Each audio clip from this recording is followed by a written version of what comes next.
आपको जो सरकार आपने बनाया था वो सरकार को से आपको बाहर कर दिया, क्योंकि देखा कि आज मुकेश सहनी 4 विधायक बनाया। अगर इसी तरीके से सरकार में रहकर अगर अपना काम करेगा तो आने वाले समय में 40 बनाएगा, और एक समय होगा कि इसका समाज जब आगे खड़ा हो जाएगा तो फिर हम गुलामी किस पे करेंगे। इसलिए साथियों, आपको दोस्त और दुश्मन को पहचानना है, और आपको अपने आने वाले पीढ़ी के लिए, अपने बच्चे के भविष्य के लिए आपको लड़ाई लड़ना है साथियों, आपको लड़ाई लड़ना है। आप जितने भी हमारे देश में 2 ही जात होता है साथियों, एक अमीर और एक गरीब।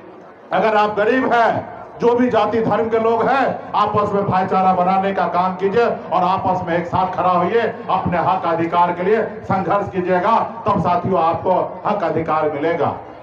यही भाजपा वाला है। ये जो 20 साल 25 साल 30 साल के नौजवान होंगे, इनको नहीं पता होगा। अपने अपने दादाजी से पूछिए, तब आपको पता चलेगा कि लालू प्रसाद यादव जी के जमाना से पहले क्या बिहार में चलता था। लोग चप्पल पहनने के आपके घर के पानी जाने के लिए नहीं देता था, लोग आपके हाथ से पानी नहीं पीता था। जब मंडल कमीशन लागू हुआ था तो मंडल भर से कमंडल लेके निकल गया था लाल कृष्ण आडवाणी जी ने, और सरकार को गिरा दिया था, दिल्ली के सरकार का, क्योंकि वो नहीं चाहता था कि ओबीसी को आरक्षण मिले साथियों।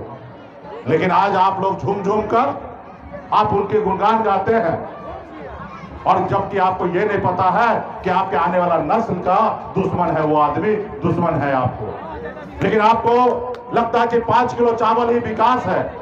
आप बताइए, इस संसार में देश इतना आगे बढ़ चुका है, एक एक आदमी 1-1 लाख रुपया रोज पे एक होटल में रुकता है।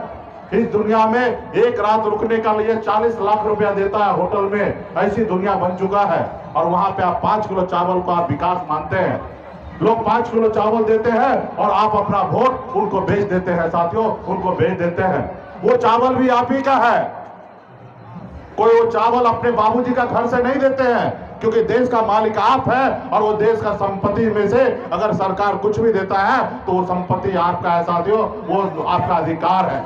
लेकिन लोग बड़े बड़े पोस्टर लगाते हैं कि हमने किया है, लेकिन वो चीज एक्चुअल में वो आपका है साथियों। तो इसलिए आने वाले समय में हम मोदी जी को कहना चाहेंगे कि मोदी जी हमको चावल नहीं चाहिए, हमारे बच्चे को नौकरी चाहिए। मोदी जी, हमारे बच्चे को नौकरी चाहिए, हमें चावल नहीं चाहिए। हमें मोदी जी चावल नहीं चाहिए। जब हमारे बच्चे बीमार पड़े तो उसके लिए अच्छे हॉस्पिटल चाहिए, हमें आपका चावल नहीं चाहिए। हम मेहनत मजदूरी करके अपने घर परिवार को चला लेंगे, लेकिन हमारे बच्चे के इलाज के लिए हॉस्पिटल की आवश्यकता है, आपकी चावल की आवश्यकता नहीं है। हमें मोदी जी आपकी चावल नहीं चाहिए, हमारे बच्चे के पढ़ने के लिए अच्छे स्कूल की व्यवस्था करके दीजिए। हमें आपका चावल नहीं चाहिए। हमारा बच्चा पढ़ लिख लेगा, काबिल बन जाएगा तो आने वाला समय में दुनिया में राज करेगा साथियों, दुनिया में राज करेगा। लेकिन वो बड़ी चालाकी से आपको खत्म करने के लिए लगा है। आपको इतना मजबूर किया जा रहा है, इतना गरीब बना देगा कि आप आज मान रहे कि 5 किलो चावल ही हमारा विकास है साथियों। आप मानने लगे कि 5 किलो हमारा चावल हमारा विकास है। तो इसलिए साथियों, आने वाला समय में बहुत बड़ी लड़ाई है, हम लोग लड़ते हैं। हम लोग सामाजिक न्याय की लड़ाई लड़ते हैं। लोग कहते हैं अपने दिल से जानो पराये दिल का हाल। मैं खुद एक गरीब मछुआरा का बेटा हूँ। पिताजी मछली मारते थे, ऐसे घर में परिवार में मैंने जन्म लिया। हर गरीबी को नजदीक से मैंने देखा।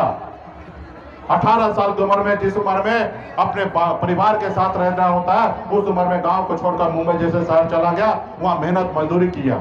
मात्र 900 रुपया महीने पे नौकरी मैं करता था, लेकिन आपके आशीर्वाद से मुंबई जैसे शहर में हमने कामयाबी का झंडा गाड़ दिया। उसके बाद बिहार में अपने लोगों के हक अधिकार के लिए मैं संघर्ष कर रहा हूं। मैं अगर आज समझौता कर लूं मोदी जी से तो कल भारत सरकार में मंत्री बन जाऊंगा, ये मेरी ताकत है। लेकिन हमें ऐसी मंत्री नहीं चाहिए, हमें ऐसी कुर्सी नहीं चाहिए जिस कुर्सी पर बैठने के बाद हमारे अपने लोगों को भला नहीं कर सकता हूं। ऐसे कुर्सी को हमेशा मैं अपनी जिंदगी में लात मारने का काम करूंगा साथियों, लात मारने का काम करता हूं। मोदी जी हमसे कहा दुश्मनी था, हम तो मंत्री बन चुके थे, लेकिन उन्होंने कहा मुकेश जी आपको अगला मुख्यमंत्री बनाएंगे, अपना पार्टी को विलय कीजिए और आप हमारे साथ आइए और आगे बढ़िए। हमने कहा नहीं, ये पार्टी हमारी नहीं है, ये पार्टी पूरे बिहार के 1.5 करोड़ निषाद ने बनाया है अपने हक अधिकार के लिए। सिर्फ इसमें मेरा अधिकार नहीं है। हाँ, समझौता हो सकता है, अगर आप निषाद को आरक्षण दे देंगे तो शायद समझौता हो सकता है। तो नहीं, पहले पार्टी विलय कीजिए फिर आरक्षण पे बात करेंगे।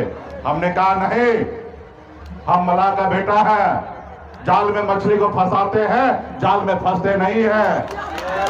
पहले आरक्षण फिर कोई बात होगा।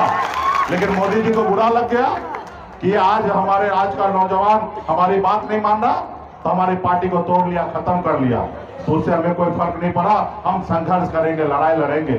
कल तक हमारा बैग लेके उठा के आगे चलता था, आज वो व्यक्ति भारत सरकार में मंत्री बना है। ये आपका देन है साथियों, आपका देन है। हमसे डरते हैं इसलिए उसको भारत सरकार में मंत्री बना दिया। जो कल 2020 में हमसे टिकट लेके विधायक बनना चाहता था, आज उसको बिहार सरकार में मंत्री बना दिया, क्योंकि उसको मालूम है कि मुकेश सहनी को रोकने के लिए, क्योंकि सन ऑफ मुल्ला से दुनिया में कोई ताकत नहीं कि टकराएगा, इससे अगर टकराना है तो निषाद को ही आगे लाओ। लेकिन पूरे बिहार में निषाद को पता है कि लीडर कौन है, लोडर कौन है। अभी पहले जैसा निषाद नहीं रहा, अभी निषाद पढ़ा लिखा समझदार होते जा रहा है। उनको पता है कि हम अपने लीडर के साथ रहेंगे, ना ही कि किसी लोडर के साथ रहेंगे। तो मोदी जी, आपसे आग्रह है कि आप हमारा जो अधिकार है वो आप देने का काम कीजिए, नहीं तो ये निषाद समाज जो है 2025 में, जैसे दशरथ माँ जी ने कहा था, जब तक तोड़ेंगे नहीं तब तक छोड़ेंगे नहीं।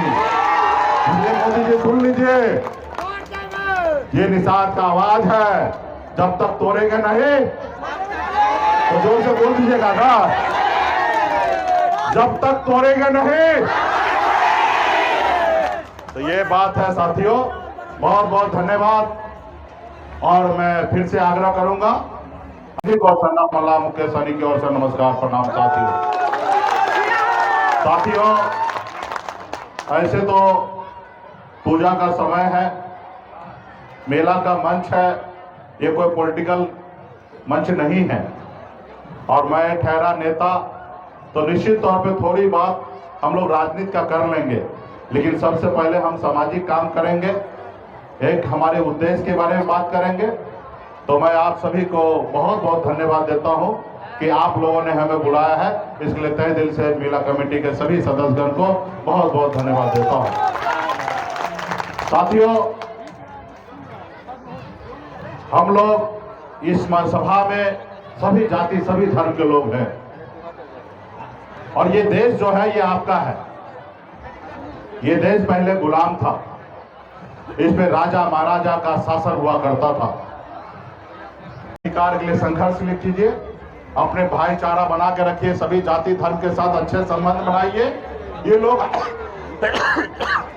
लोग दिल्ली वाले आएंगे, वो आपको धर्म के नाम पे लड़ाएंगे, वो आपके जाति के नाम पे लड़ाएंगे, लेकिन हमें जाति में नहीं बंटना है और ना ही हमें धर्म के बारे में लड़ाई लड़ना है। धर्म हमारी आस्था है, हमारा फर्ज बनता है कि हर जाति धर्म का, हर जाति वर्ग का, हर धर्म का सम्मान करें। अपने भी धर्म का सम्मान जितना करें उतने दूसरे भी धर्म का सम्मान हम करें। ये हमारे मूल मंत्र है साथियों। जितना अपने जाति के लिए हम सोचे उतना दूसरे जाति के लिए भी सोचे, यही हमारा कर्तव्य होना चाहिए। और जैसे हम अपने आप को आगे बढ़ना चाहते हैं, वैसे हम आप चाहेंगे कि हमारा गरीब समाज भी आगे बढ़ने का काम करे। तो तमाम साथियों से आग्रह है कि आप लोग अपने अपने बच्चे को पढ़ा लिखा के काबिल बनाइए, और आपके अधिकार के लिए हम लोग लड़ाई लड़ रहे हैं। समय समय पर आप लोगों का आशीर्वाद, सहयोग और आप लोग मदद करते रहिए। निश्चित तौर पे हम लोग लड़ाई लड़कर आगे आएंगे। जो आज आप समस्या है, जो हम आए हैं, रोड, सड़क, बिजली, तमाम ऐसे चीजें को आने वाला समय में हम लोग लालू प्रसाद यादव जी के साथ है। लालू प्रसाद यादव जी के विचारधारा को लेकर चलने वाले लोग हैं, गरीब पिछड़ा का हक अधिकार के लिए लड़ाई लड़ने वाले लोग हैं। और जब तक इस संसार में हम रहेंगे, जब तक हमारी जिंदगी हमें रहेगी, तब तक आपके हक अधिकार के लिए हम लोग लड़ाई लड़ते रहेंगे। बहुत बहुत धन्यवाद सभी साथी को, हमारे समिति साथ को भी बहुत बहुत धन्यवाद, नवीन जी को धन्यवाद, और मेला कमेटी के सभी साथी को बहुत बहुत धन्यवाद।